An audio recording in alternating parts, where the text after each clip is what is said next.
you need to understand why we start with classical animal guards.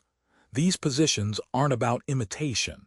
They are strategic tools for mechanical efficiency and psychological leverage. When you face an opponent, their perception drives their actions. Present a boxing stance and they know what to expect.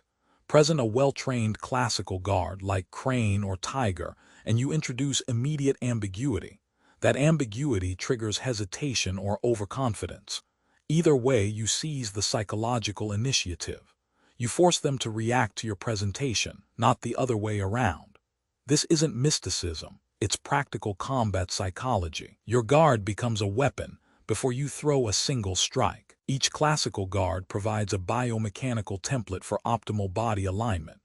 You learn skeletal stacking, muscle engagement, and spatial placement that simpler stances cannot teach.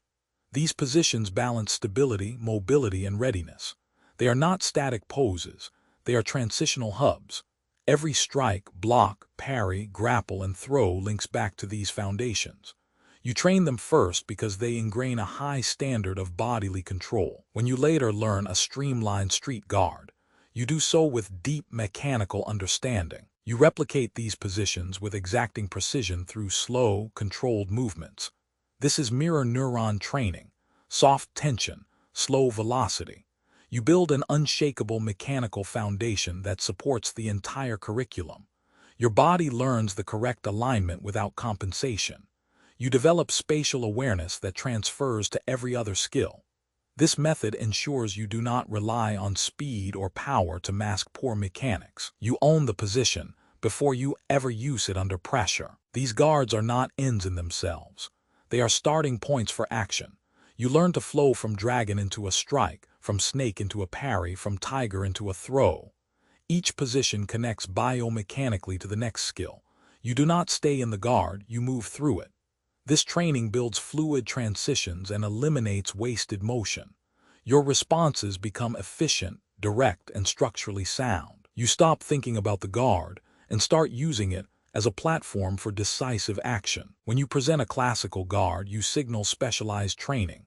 An untrained opponent sees something outside their frame of reference. That triggers caution or dismissal. Both work to your advantage. The cautious opponent hesitates, giving you a split-second opening. The dismissive opponent underestimates your structure, making tactical errors. You control the engagement before it begins. This is not about intimidation. It is about engineering a psychological advantage through your posture. You begin with 22 guarding positions, including these classical forms. This builds non-negotiable spatial intelligence. You learn where your hands, elbows, knees, and feet belong relative to your center line. You understand how to protect vital targets while maintaining mobility. This spatial awareness becomes automatic. You do not have to think about it. You see openings and threats without conscious calculation. That is the mark of a competent practitioner.